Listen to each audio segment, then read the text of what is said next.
NTPC exam 2025 previous year selected question का आज हम लोग प्रैक्टिस करने वाले हैं। तो आज के इस वीडियो में आपका पहला सवाल है कि भारतीय संविधान की प्रस्तावना में बंधुता का आदर्श मुख्य रूप से किसे सुनिश्चित करने पर बल देता है।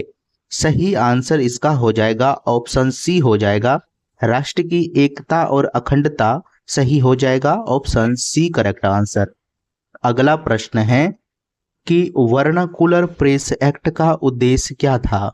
करेक्ट आंसर इसका हो जाएगा बी हो जाएगा सही आंसर इसका, कि भारतीय भाषाओं के समाचार पत्रों पर सरकारी नियंत्रण स्थापित करना करेक्ट आंसर हो जाएगा, ऑप्शन बी सही आंसर हो जाएगा। अगला प्रश्न है कि गांधी इरविन समझौता किस आंदोलन के संदर्भ में हुआ था। करेक्ट आंसर क्या होगा, तो सविनय अवज्ञा आंदोलन सही होगा, ऑप्शन बी करेक्ट आंसर हो जाएगा। साथियों इसका पीडीएफ आपको टेलीग्राम चैनल पर मिल जाएगा।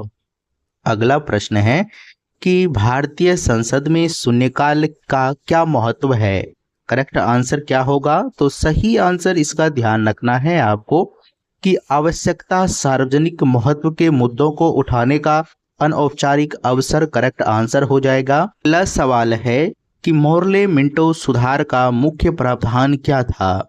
सही आंसर इसका हो जाएगा तो मुसलमानों के लिए पृथक निर्वाचन क्षेत्र की व्यवस्था करेक्ट आंसर हो जाएगा, तो ऑप्शन बी इसका जो है सही आंसर हो जाएगा।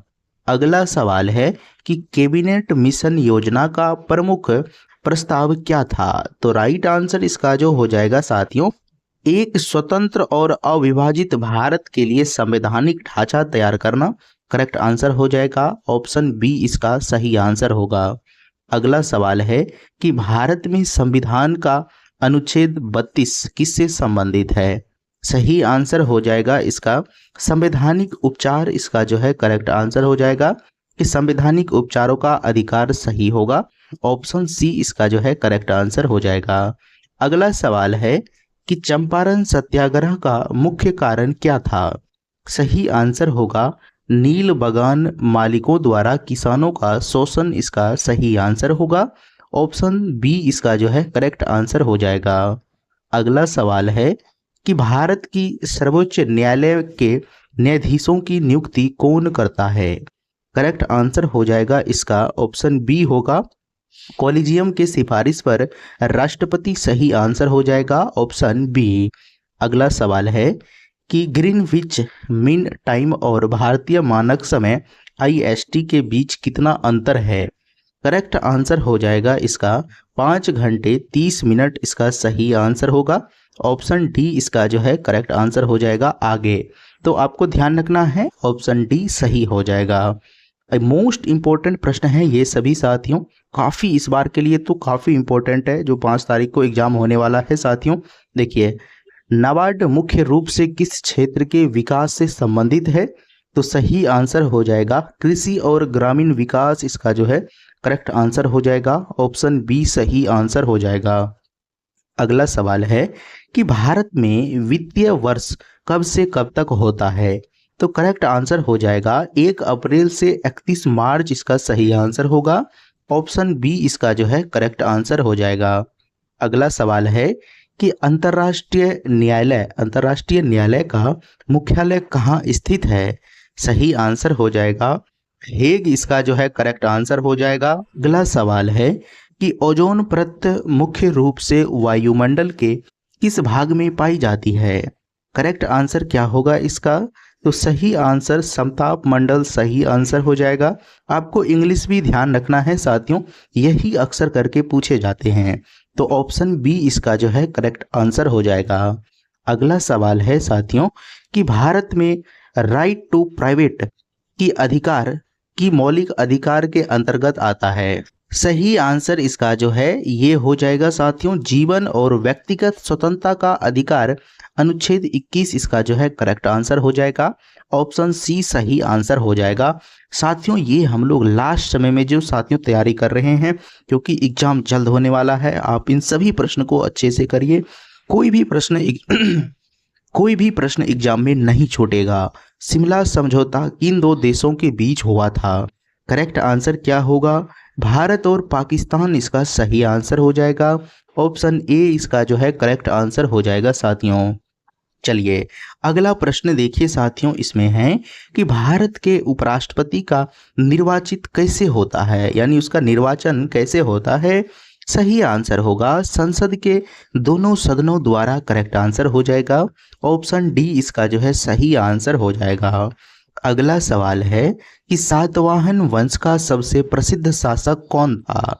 करेक्ट आंसर क्या होगा? तो करेक्ट आंसर जो है गौतमी पुत्र सतकर्णी इसका जो है सही आंसर होगा। ऑप्शन ए करेक्ट आंसर हो जाएगा इसका। अगला सवाल है कि अमुक्त अलादे नामक प्रसिद्ध कृति किस विजयनगर शासक द्वारा लिखी गई है? मोस्ट इंपोर्टेंट प्रश्न है साथियों, सही आंसर ध्यान रखना है कि कृष्णदेव राय सही हो जाएगा। ऑप्शन ए सही आंसर हो जाएगा। अगला सवाल है कि भारत में नई आर्थिक नीति किस वर्ष लागू की गई थी? करेक्ट आंसर हो जाएगा इसका 1991 सही हो जाएगा। ऑप्शन बी इसका जो है करेक्ट आंसर हो जाएगा। अगला सवाल है कि सरदार सरोवर बांध किस नदी पर बनाया गया है? सरदार सरोवर बांध जो है नर्मदा नदी पर बनाया गया है। ऑप्शन सी इसका जो है करेक्ट आंसर हो जाएगा। अगला सवाल है कि भारत का पहला परमाणु ऊर्जा संयंत्र कहाँ स्थापित किया गया था? सही आंसर होगा तारापुर महाराष्ट्र इसका जो है करेक्ट आंसर हो जाएगा। ऑप्शन ए इसका जो है सही आंसर हो जाएगा। चलिए अगला सवाल मोस्ट इंपॉर्टेंट है कि अंतर्राष्ट्रीय मुद्रा कोष IMF का मुख्य कार्य क्या है? सही आंसर हो जाएगा इसका तो सदस्य देशों की भुगतान संतुलन और समस्याओं को हल करने की सहायता करना सही आंसर हो जाएगा। अगला सवाल है कि भारत में सूचना का अधिकार अधिनियम किस वर्ष लागू हुआ? सही आंसर क्या होगा? तो 2005 सही आंसर हो जाएगा। RTI साथियों इसका करेक्ट आंसर होगा, तो 2005 में लागू हुआ था। चलिए ये सवाल है साथियों कि भारत के संविधान की 8वीं अनुसूची किससे संबंधित है? करेक्ट आंसर क्या होगा? तो सही आंसर आपको ध्यान रखना है कि मान्यता, प्रथाएं और भाषाएं इसका जो है सही आंसर हो जाएगा। मान्यता प्राप्त भाषाएं हैं, प्रथा नहीं भाषाएं हैं साथियों। टोटल 22 भाषा हैं, ये भी आपको ध्यान रखने हैं। अगला सवाल है कि जालियांवाला बाग हत्याकांड किस शहर में हुआ था? सही आंसर अमृतसर करेक्ट आंसर हो जाएगा। ऑप्शन बी इसका जो है सही आंसर हो जाएगा। चलिए नेक्स्ट क्वेश्चंस देखिए कि भारत में योजना आयोग की स्थापना किस वर्ष हुई थी? करेक्ट आंसर क्या हो जाएगा? 1950 इसका सही आंसर होगा। ऑप्शन बी करेक्ट आंसर हो जाएगा। अगला सवाल है कि भारत के राष्ट्रीय ध्वज की लंबाई और चौड़ाई का अनुपात क्या है? करेक्ट आंसर हो जाएगा 3.3:2 हो जाएगा सही answer. Option C correct answer हो जाएगा। इंपॉर्टेंट सवाल है साथियों, NTPC प्रीवियस में भी ये सवाल आपको पूछे गए हैं। ये सवाल देखिए साथियों कि भारत में वस्तु और सेवा कर कब लागू हुआ था, यानी GST कब लागू हुआ था, ये आपको बताना है। सही आंसर क्या होगा? 1 जुलाई 2017 सही आंसर हो जाएगा। ऑप्शन बी इसका जो है करेक्ट आंसर हो जाएगा। अगला सवाल है कि मैकमोहन रेखा किन दो देशों के बीच सीमा रेखा है? सही आंसर हो जाएगा भारत और चीन इसका सही आंसर होगा, जो कि ऑप्शन बी करेक्ट आंसर हो जाएगा। अगला सवाल है कि भारतीय संविधान के किस अनुच्छेद के तहत राष्ट्रपति पर महाभियोग लगाया जा सकता है? करेक्ट आंसर हो जाएगा अनुच्छेद 61 सही आंसर होगा। ऑप्शन बी इसका जो है करेक्ट आंसर हो जाएगा। नेक्स्ट क्वेश्चन है कि भारत में दल बदल विरोधी कानून किस अनुसूची से संबंधित है? सही आंसर क्या होगा? 10वीं अनुसूची इसका सही आंसर हो जाएगा। ऑप्शन सी इसका जो है करेक्ट आंसर हो जाएगा। अगला सवाल है कि भारत के संविधान का कौन सा भाग कल्याणकारी राज्य की अवधारणा को दर्शाता है? सही आंसर इसका हो जाएगा साथियों, तो भाग आपको ध्यान रखना है 3, जो राज्य के नीति निदेशक तत्व सही आंसर होगा। ऑप्शन बी करेक्ट आंसर हो जाएगा। साथियों, ये सभी जितने भी सवाल है हमने काफ़ी एक्सपेक्टेड सवाल लाए हैं इस बार, जो आपको 5 तारीख से स्टार्ट होने वाला है एनटीपीसी का एग्ज़ाम, उसके लिए आप इन सभी प्रश्न को अच्छे से तैयार करके जाइए। कोई भी प्रश्न आपसे एग्ज़ाम में नहीं छूटेगा। साइमन कमीशन का गठन किस उद्देश्य के लिए किया गया था? साथियों, इसका करेक्ट आंसर क्या हो जाएगा? आप इसका आंसर जल्दी से बताइए साथियों। लिखना है आपको कि भारत सरकार अधिनियम 1919 के कामकाज की समीक्षा करना सही आंसर होगा। ऑप्शन सी सही आंसर हो जाएगा साथियों। अगला प्रश्न देखिए, इसमें है कि पूना समझौता किनके बीच हुआ था? सही आंसर क्या होगा इसका? तो सही आंसर हो जाएगा इसका गांधी और वी.आर. अंबेडकर सही आंसर हो जाएगा। ऑप्शन सी करेक्ट आंसर हो जाएगा। चलिए साथियों, अगला प्रश्न देखिए। हम लोग बातें नहीं करेंगे साथियों, क्योंकि आपका समय काफ़ी इम्पोर्टेंट है इस समय। भारत में राष्ट्रीय विकास परिषद का अध्यक्ष कौन होता है? सही आंसर हो जाएगा साथियों इसका प्रधानमंत्री सही आंसर हो जाएगा। Option B. चलिए अगला सवाल देखते हैं। इसमें है कि भारत की संसद में स्थगन प्रस्ताव लाने का मुख्य उद्देश्य क्या है? करेक्ट आंसर इसका हो जाएगा साथियों कि किसी विशेष सार्वजनिक तत्व के आवश्यकता मुद्दों पर संसद का ध्यान आकर्षित करना करेक्ट आंसर हो जाएगा साथियों। आप अच्छे से प्रैक्टिस करके जाइए, यहीं से क्वेश्चन छपेगा साथियों एग्जाम में। अगला प्रश्न है कि भारत में लोक रेखा समिति का अध्यक्ष कौन है? सही आंसर क्या होगा इसका साथियों? तो करेक्ट आंसर ए नंबर इसका जो है सही आंसर हो जाएगा। लोकसभा अध्यक्ष द्वारा नियुक्त विपक्ष का सदस्य करेक्ट आंसर हो जाएगा। ऑप्शन ए सही आंसर हो जाएगा। अगला सवाल है कि भारत में केंद्रीय सतर्कता आयोग की स्थापना किस वर्ष की गई थी? सही आंसर क्या होगा? तो 1964 इसका सही आंसर हो जाएगा।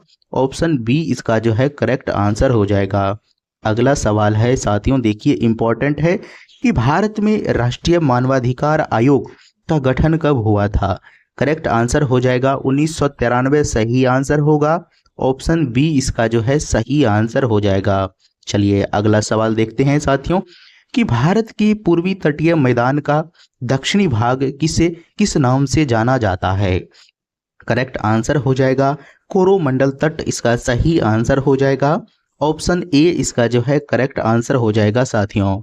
अगला सवाल है कि भारत में सर्वाधिक वर्षा कहाँ होती है? सही आंसर मासिन राम करेक्ट आंसर हो जाएगा। ऑप्शन बी सही आंसर हो जाएगा। अगला सवाल देखिए, इसमें है कि भारत में पहला भाषाई राज्य कौन सा था जो 1956 में गठित हुआ था? सही आंसर क्या हो जाएगा इसका?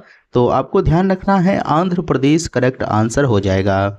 अगला सवाल देखिए, इसमें है कि भारत में हरित क्रांति का जनक किसे माना जाता है?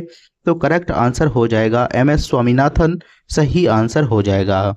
चलिए अगला सवाल है कि भारत में श्वेत क्रांति किस क्षेत्र से संबंधित है साथियों? तो दुग्ध उत्पादन इसका सही आंसर हो जाएगा। अगला सवाल देखिए, इसमें है साथियों कि भारत में नीली क्रांति का संबंध किससे है? तो सही हो जाएगा मत्स्य पालन से हो जाएगा साथियों। अगला सवाल है कि भारत में पीली क्रांति संबंधित किससे है? तो सही आंसर तिलहन हो जाएगा साथियों। ये सभी पूछे गए हैं और इसमें से एक सवाल इस बार कंफर्म है साथियों कि रहेगा ही रहेगा। भारत में गुलाबी क्रांति किससे संबंधित है साथियों? तो प्याज और झींगा उत्पादन सही आंसर हो जाएगा। अगला देखते हैं साथियों, इसमें है कि भारत में गोल क्रांति किससे संबंधित है? सही हो जाएगा आलू उत्पादन करेक्ट आंसर हो जाएगा। ऑप्शन बी सही होगा। यहाँ से एक सवाल कंफर्म है साथियों कि भारत में रजत क्रांति किससे संबंधित है? करेक्ट आंसर हो जाएगा साथियों अंडा उत्पादन सही आंसर हो जाएगा। अगला सवाल देखिए, इसमें है कि भारत में काली क्रांति किससे संबंधित है? सही आंसर इसका जो है साथियों पेट्रोलियम उत्पादन सही हो जाएगा। ऑप्शन बी इसका जो है करेक्ट आंसर हो जाएगा। अगला सवाल है इसमें कि भारत में भूरा क्रांति किससे संबंधित है साथियों? सही हो जाएगा उर्वरक उत्पादन सही आंसर हो जाएगा। ऑप्शन बी साथियों। अभी जितने भी हमने ये सवाल बताएं, यहाँ से एक सवाल इस बार रहना ही रहना है साथियों। भारत में सुनहरी क्रांति किससे संबंधित है साथियों? तो सुनहरी क्रांति आपको ध्यान रखना है साथियों कि बागवानी और शहद इसका जो है सही आंसर हो जाएगा। बागवानी और शहद उत्पादन, ऑप्शन ए करेक्ट आंसर हो जाएगा। चलिए अगला प्रश्न देख लेते हैं कि भारत में इंद्रधनुषी क्रांति किससे संबंधित है। करेक्ट आंसर हो जाएगा साथियों, आपको ध्यान रखना है कि सभी कृषि क्रांति का समग्र विकास इसका जो है करेक्ट आंसर हो जाएगा, ऑप्शन ए होगा। तो राइट आंसर ऑप्शन ए इसका सही हो जाएगा साथियों। अगला सवाल देखिए, इसमें है कि भारत में सदाबहार क्रांति का उद्देश्य क्या है। सदाबहार क्रांति का उद्देश्य जो है साथियों, पर्यावरण के अनुकूल सतत कृषि विकास, सही हो जाएगा, ऑप्शन सी करेक्ट हो जाएगा। अगला सवाल है कि भारत में द्वितीय हरित क्रांति का मुख्य लक्ष्य क्या है। सही आंसर इसका हो जाएगा साथियों, आपको ध्यान रखना है कि बी नंबर हो जाएगा कि सभी फसलों की उत्पादकता बढ़ाना और कृषि को अधिक समावेशी बनाना, सही हो जाएगा, ऑप्शन बी इसका जो है करेक्ट आंसर हो जाएगा। अगला सवाल है कि भारत में राष्ट्रीय किसान आंदोलन के पहले अध्यक्ष कौन थे। सही आंसर हो जाएगा इसका साथियों कि एम.एस. स्वामीनाथन इसका जो है सही आंसर हो जाएगा। अगला सवाल देखिए साथियों, इसमें है आपको कि भारत में भूमि अधिग्रहण अधिनियम 2013 का मुख्य उद्देश्य क्या है। करेक्ट आंसर इसका जो है सी नंबर सही आंसर हो जाएगा साथियों। सार्वजनिक उद्देश्य के लिए भूमि अधिग्रहण की प्रक्रिया को न्यायसंगत और पारदर्शी बनाना, सही हो जाएगा साथियों।